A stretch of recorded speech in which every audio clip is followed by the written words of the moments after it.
Alright.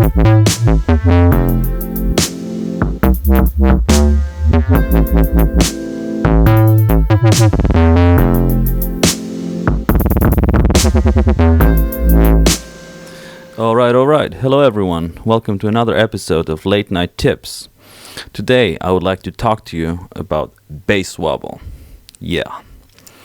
I'm a huge fan of wobbly basses. And not particularly in a dubstep context because they sound kind of cold, but used as an ingredient in another format. I think that wobbly basses, especially with analog bass, sound primal, primitive, very appealing on a basic level. And obviously there are a couple of ways how we can achieve bass wobbles. And today we're going to look at how to do it with the Octatrack and the Moog Slim Phatty. So let me reload my session very, very quickly and show you the basic song structure.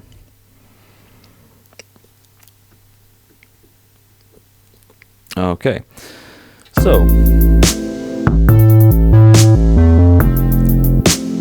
we have a very basic beat going in here. The beat is coming from the Electribe.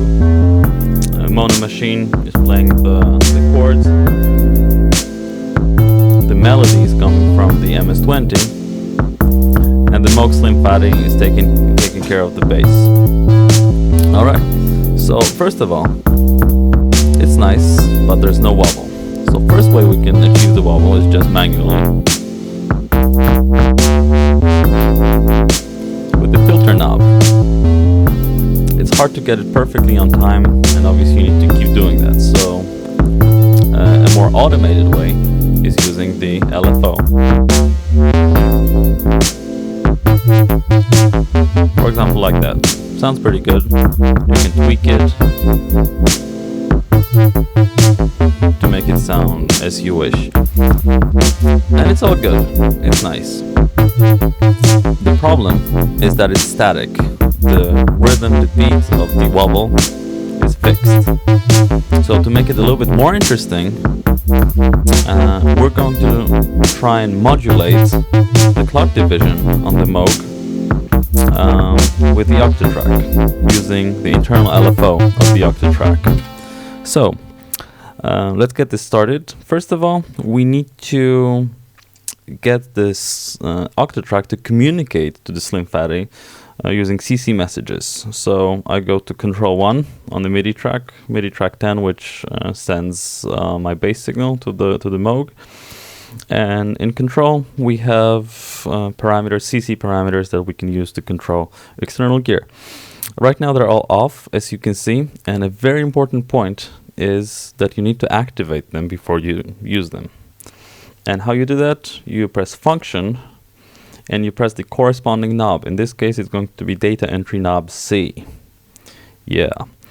Alright, so now we can see in here, when I go to the advanced menu by double clicking the control button, we can see that it controls the main volume of the Moog. Let's see if that's really the case. Yeah.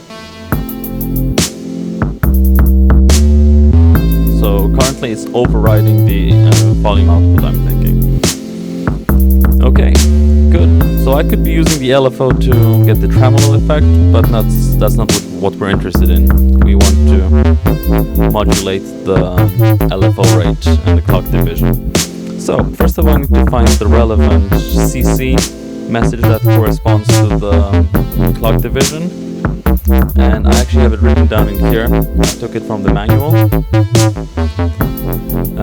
And it's 103. So I go to 103 right now.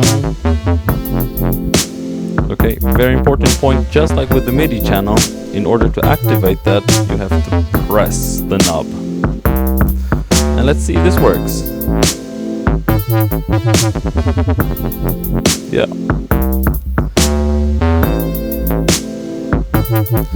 Yeah, if you want to know the specific values and how they correspond to the clock division, I have a little printout from the MIDI implementation chart called MIDI CC values for the LFO clock divider.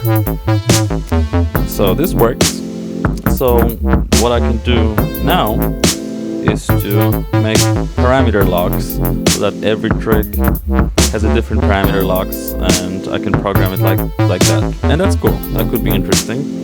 The obvious limitation is that every cycle is going to repeat in the same way. Sometimes it's cool if you want to have like a controlled environment. In other situations, you might want to do something a little bit more wild. So that's where the LFO comes into play. So I go to the advanced menu on the LFO by clicking twice. Okay. And I set up the parameter value to CC1. Control CC1. And right now, if I add some depth to it, it's going to modulate those values, go up and down all over the range according to my speed value and multiplier value. But that's not exactly what I want. I would like every trig to give me a different value. So what I need to do in this situation is go to trig and hold. And now we can see here that every trig gives me a different value, but it still goes all the way through the range, up and down. So to spice it up a little bit more, I can use the random wave. I love the random wave on the LFO. Yeah. And now I just need to tweak the values in here.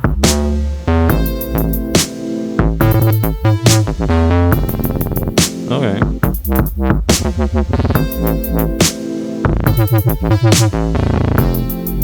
Tweak the depth and the CC value in here.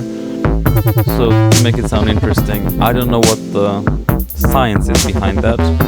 I just do it by ear. This sounds pretty good to me.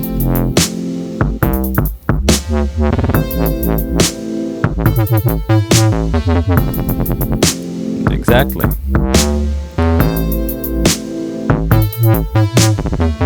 Alright, so that's how you do a bass wobble on the Octatrack and the Moog Slim Phatty. You can use any other synthesizer that has LFO clock division, Bass Station 2, Minitor I think should have that. I'm using the Slim Phatty, and that's how you do it. Thank you very much for watching. See you next time.